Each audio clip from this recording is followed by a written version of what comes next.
Hi all, Lee here. So what I want to show you is I have actually built a neck carve jig. So there's a few designs of this online on YouTube. I've just watched a few videos and tried to copy the best I can, but I thought I'd make a video because I think this is going to become very useful. I've not really mentioned it yet, and I'll probably make a separate video about it, but I want to actually design and make my own template guitar of my own design that I can reproduce over and over again.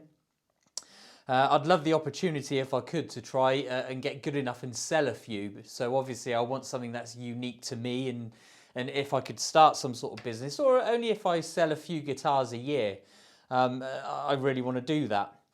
But to replicate the same sort of guitar over and over again, I need a few jigs for that. Now I think I've posted a video already of my fretboard radius jig. That's pretty standard. I'll need one of those just to make it much easier to carve the fretboard radius. But more importantly, the neck carve is going to be a big deal because I can fine tune my own neck carve, and then I can reproduce that over and over again. And hopefully this jig will enable me to do that. So what I'll do is I'll move the camera a bit closer and I'll try and take you through this jig, how I built it, and how it works. And hopefully if you guys get a chance and you want to try and build one for yourself, hopefully I can give you enough information to do that.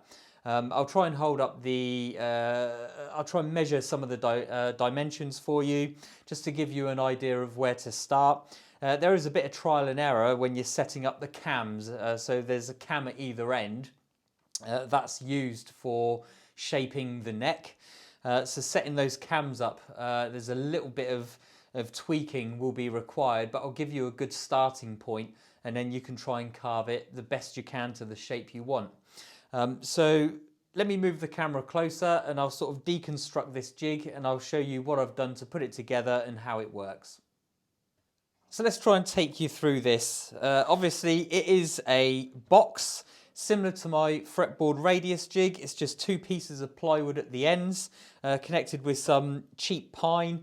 So the amount you have to spend on wood is minimal, and quite often if you are a woodworker, you've probably already got pieces of ply and things laying around that you can use. On here we also have the slide that the router sits in. These little router guides, I've just sort of stuck those on to the same shape as my built-in router base. I've got a DeWalt router, and the standard base just slots in there and it's perfectly centered.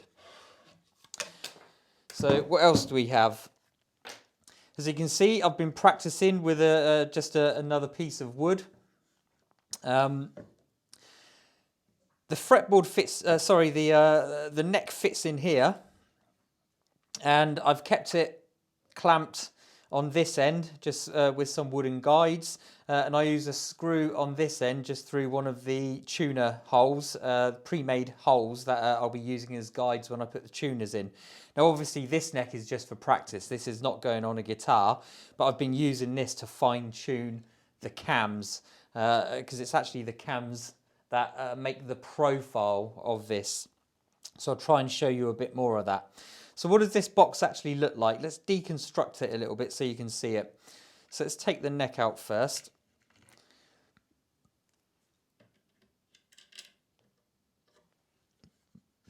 So neck just slots out. Depending on the neck shape and style you want, you can just sort of build your own jig to hold the neck in place, so you can reproduce the same shape and everything fits together. So this component is the one that rocks back and forth, that holds the neck in place. Hopefully you can see the basics of it, so let's just put that there. So it's just a piece of wood with a round piece at the end. It's fatter on one end because obviously the neck is thicker at one end, and thinner at the other end. So just so I can show you that, I'll turn this round. So as you can see here, much smaller.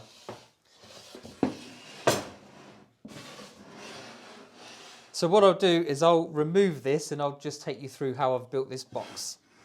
So as you can see, the two pieces of plywood, there are just slots cut into them, and the actual jig is held up by by rubber bands. You could use springs if you want, but rubber bands work perfectly well for me. So if I remove the rubber bands from this, hopefully you can see that. I'll just take the rubber band off there.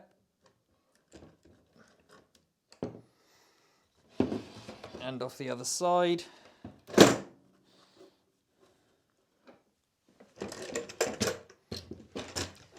And as you can see now, this will just come out.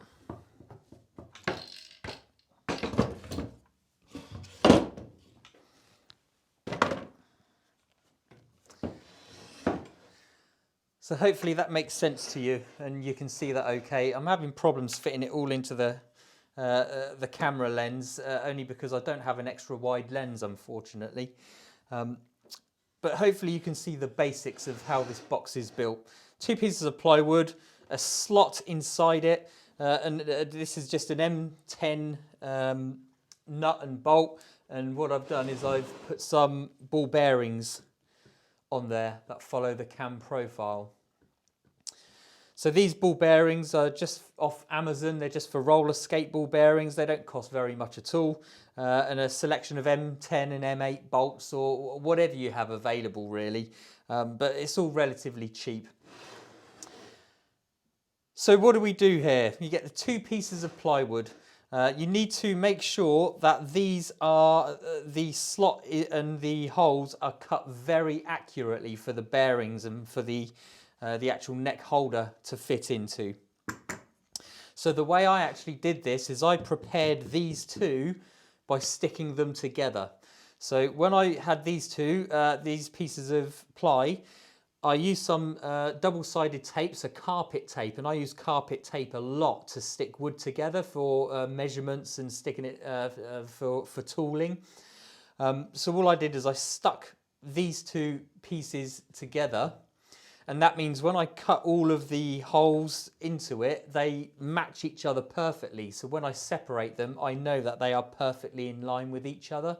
So that's how I would do it. I wouldn't try to cut these independently, only because you'll never 100% match the holes, no matter how accurate you try to be. There's always going to be a little bit of variance or a bit of chipping from a drill or something like that.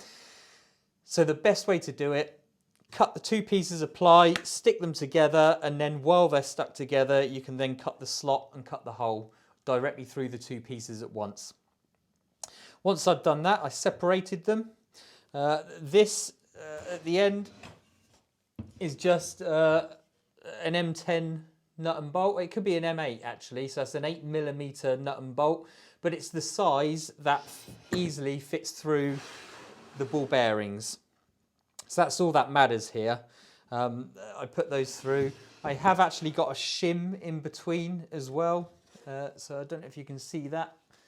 Just in there, there's a shim in between them, or just a washer will do, just to push it away from the wood, and it lines up better with the cam, which you'll see shortly. So that's the main components of the base, well, the frame. 2 ply, some support pieces along the edges. I've double screwed them all in, so it's very solid. This thing is very square and very solid.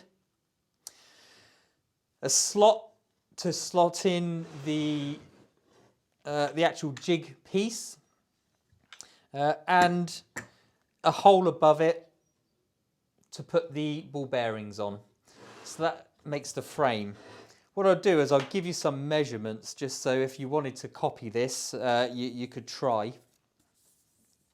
So between the two pieces of plywood, so from the inside of one piece of plywood to the inside of the other, I've done it, it's roughly 800mm, which is about 31.5 inches. The height is roughly 230mm, which is 9 inches.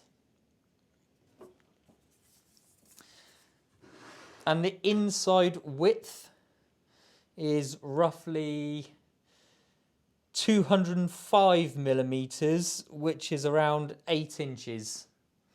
They're just rough measurements. They don't have to be absolutely identical to this. I mean, I would leave it a minimum of about 8 inches width. But the important thing is you keep this extremely square to each other. So that's the key here. These pieces of wood I'm using for support, they're nice and straight and flat. I got them, they're already pre-machined, and I just cut each one in half. And they're very strong. And I've just made sure that I've screwed them in exactly the right place to make sure that this is perfectly square with each other. So that's the main thing. It's not so much the physical size, although I wouldn't go much smaller than this. If anything, you can go slightly larger than the measurements I mentioned. But what's important is when you screw this frame together, you get it perfectly right.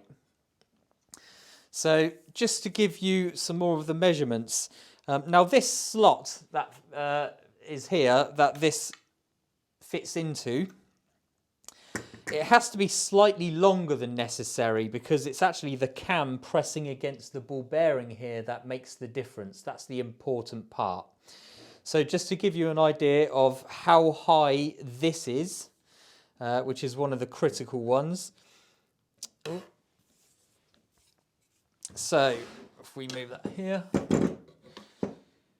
So 9 inches, so the actual pin is 165 millimeters high, which is about 6.5 inches. So this, I think it's an M8 bolt. The hole in that from the bottom is 6.5 inches, 165 millimeters. So that's the same at either end. The actual gap itself, which is not critical as long as it's centered, but the gap will actually be a bit higher anyway. But just so you can see on here, it is roughly 140 millimeters, which is a roughly 5.5-ish inches. So that's just a little bit higher than the top of that gap. Okay. So what else is there with this? Nothing else really. It's just a rubber band I use and some screws on top. Once you've set the router slide in, so again, this is just one of the pieces of ply. What you can do is once you've created the jig and you've put your neck in and your neck fits in here, what you can then do is line this up and center it, and this is where your router will sit on. All I've done is just put some pieces of wood. It fits on the edges of this and it just slides back and forth, and it's quite strong. I've made this quite accurate. So it's perfectly centered. It fits my router in perfectly on the base that my router comes with. It's a DeWalt router. You've probably seen it in some other videos. And that slides perfectly along here. What I've done is I've also put a few screws in just as stops. So when I'm trying to cut the neck, obviously when the router's in and you're moving this, you're spinning the jig back and forth, you don't want to go too far up the neck. So I've put those stops in just so I know that it won't go any further than that. And then I can fine tune the final carve manually once I've finished with it. So just a closer look at that. It is just a piece of ply that fits the router in, a couple of runners, and those runners fit perfectly over on the outside of that. So a couple of things with these runners. I've chosen to put the runners on the outside. Some people have made their runners sit on the inside instead. But I prefer to do the outside because it sort of holds these two pieces straight. So if there is any slight warping of this, these runners always keep it perfectly straight, and it stops them warping and it holds them tight. So that's the reason I've gone on the outside with the runners and not on the inside. I think there's probably nothing else I need to say about that. That's relatively simple. Hopefully you've had a good look at it in the camera. Take a couple of screenshots or mental notes. But that's the frame. So let's move the frame for now and we'll go on to the actual neck holder.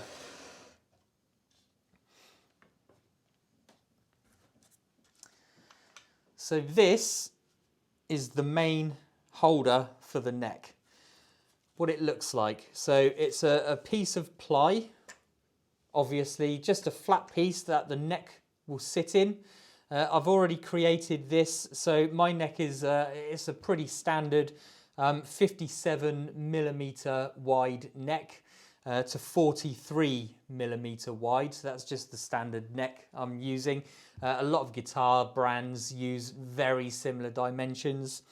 So 57mm that side, 43mm for the nut. But the important components on here, so it's these cams at the end. As you can see, they are perfectly centered.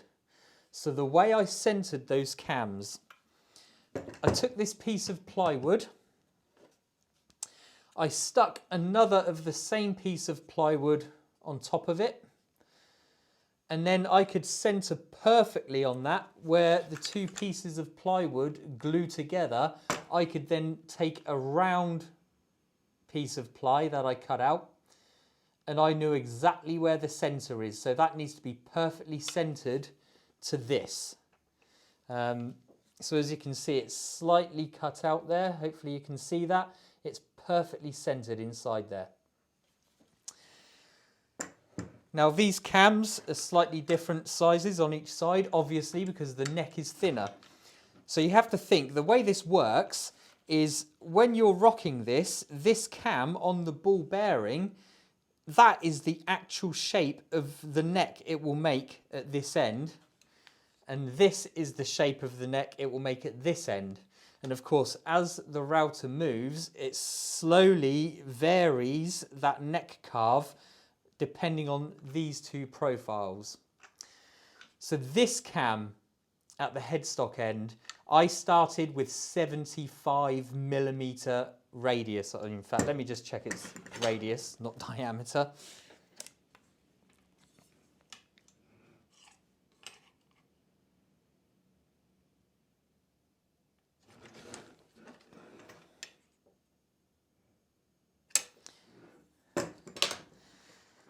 So this is actually 70mm diameter. So I started with 75 diameter, but I found it was a little too wide when it was in the jig. So when the ball bearings roll over here, it was going a bit too far off the end of the neck for the shape I wanted. So I've taken it down and it's now about 70mm diameter. But I would recommend at the headstock end, make a circle, a circular cam, make it 75mm diameter to start and then tune the shape as you want it. On this end, I started with 100mm diameter. But I've actually now it's gone down to more like 95mm diameter. And that seems to work for this side of the neck for the dimensions I've used for this to fit into the frame. But it's a good rough guide. If you're using my rough dimensions and some of the measurements I've used with regards to the height and the shape and the general size of the frame, then hopefully that will give you an idea. At the body side, it is a disc 100mm diameter to start with, although I've now taken that down to about 95mm.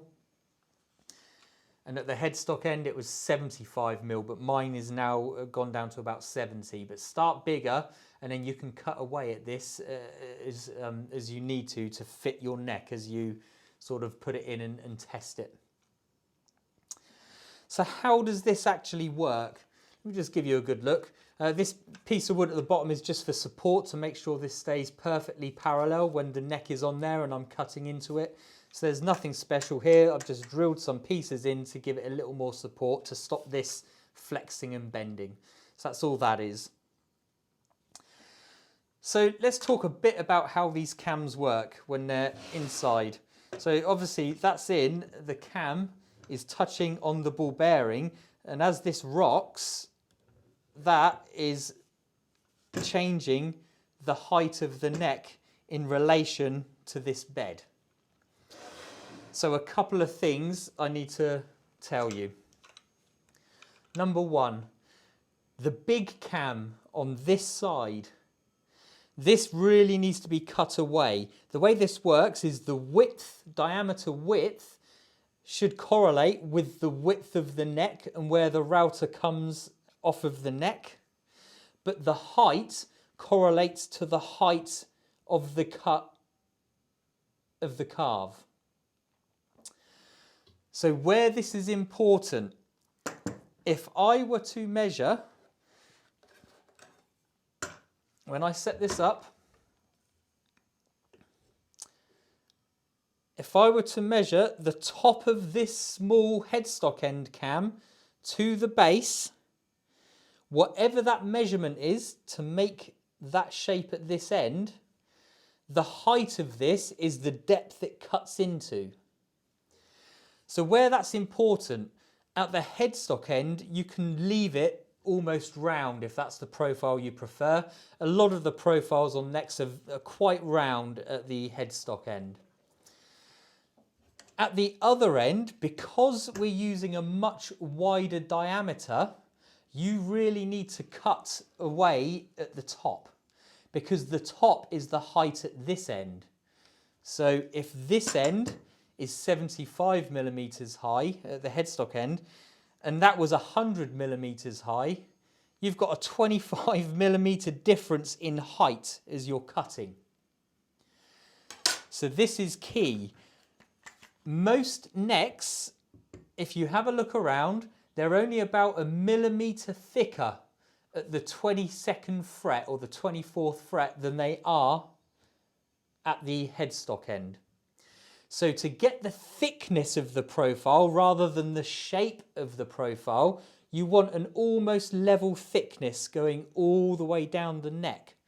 So when you carve the body side cam, you need to bring this top piece down, and if you can get it to just 1 millimeter higher than that cam, that then gives you a 1 millimeter graduation thickness going up to this end. So I really hope that makes sense. That's how you tune the body side cam. Start with the headstock side cam, almost circular. You can take a little bit off if you want a little bit more of a C or D shape. But when it comes to the height of the cut, the important part is from the bed of this jig to the top of that cam, whatever that height is, you need to carve this one so the height of this from the bed is only a millimeter or two higher than this end. And that will then give you that lovely, smooth, graduated height or thickness of the neck at the body side, because they are very slightly thicker at the body side if you have a look at a lot of the dimensions of the major manufacturers. And the width of the cam denotes the physical shape of it. So that's how you tune these in. This side, 1 millimeter or so higher than this side, but the width is a lot greater to compensate for the wider neck. That's how this is tuned. Hopefully that makes sense to you guys. I'll try and answer more comments, answer some comments if you have any, and I'll try and explain it a bit better on the comments. But hopefully that gives you an idea.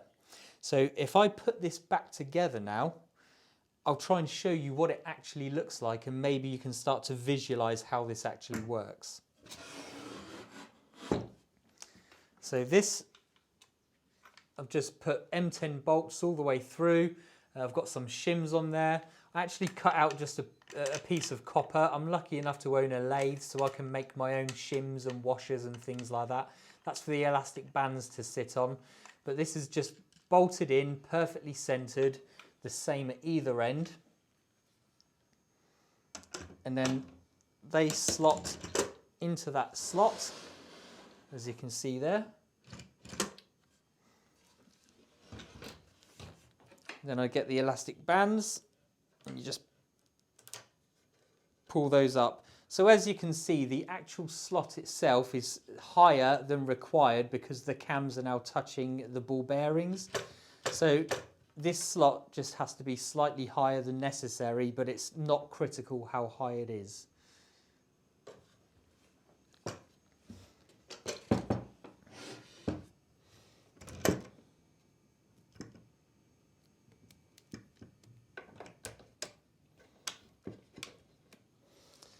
So same at that end, it's just an elastic band pulling that up into the cam. So now hopefully you can see what we now have is we have this almost horizontal. Remember, this cam is 1 millimeter higher than this cam because that will give us the nice 1 millimeter thicker neck at the body end. The width of this cam and the shape of the width of it denotes the shape that will be carved into the fretboard. So then we mount our router on top. You turn the router on, you lower it down just so it's touching the neck, and then you would rock this back and forth, and the rocking motion follows the cams and shifts this carriage in the shape required for the neck. And then you just move that slightly, cut, cut, move it slightly, cut, cut, and so on and so forth, and you do that for the length of the neck. What you end up with is something like that. So this is just a test piece, it's a template neck, just for practice. I've actually cut this neck out on this jig, and I've been tuning it based upon the shape of this neck. So as you can see, when I slot that in there, I screw it in at the other end. The router sits on here, and then as I move this, you just rocking this back and forth, and it follows the profile of these cams and it cuts that shape into the neck. So really nice design. It does take a bit of tuning of these cams, but I've mentioned where to start from and what it each means. So the height is the thickness of the neck, and the shape and the width denotes the shape of the neck at the wider end.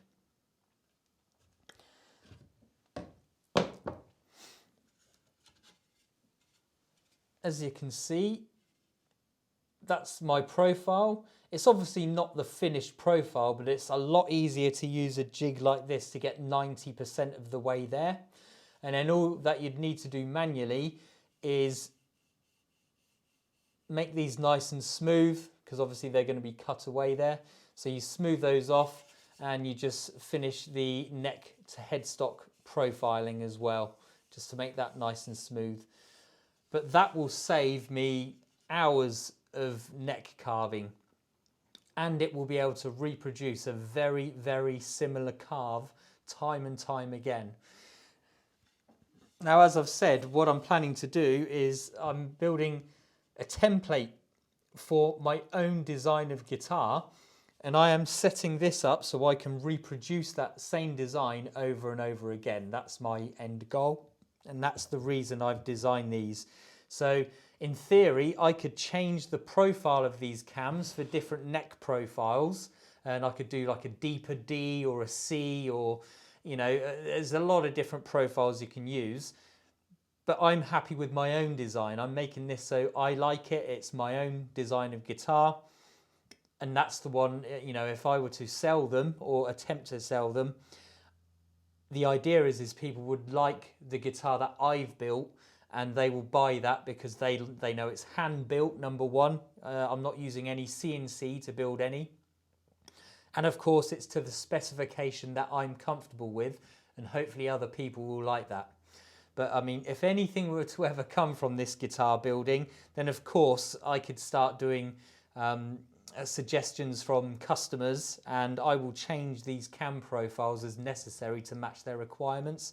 But to start with, I'm not doing that. It's my design, and if you like it, please feel free to purchase one. What I'm going to do for the next video is I'm going to show you my templates and my design, and the next guitar building video will be my prototype. So I will show you my design and I'll tell you about the prototype and what I'm going to do. And then I'll start a new guitar build and I'll build my #1 prototype of my design guitar, and I'll be using my fretboard radius jig and I'll be using my neck carve jig. And I'll show you those in action to complete the finished product. So with that, I'll finish this video. Thanks for watching. If you've got any questions, put them in the comments, like, subscribe, and I will catch up with you soon. Cheers.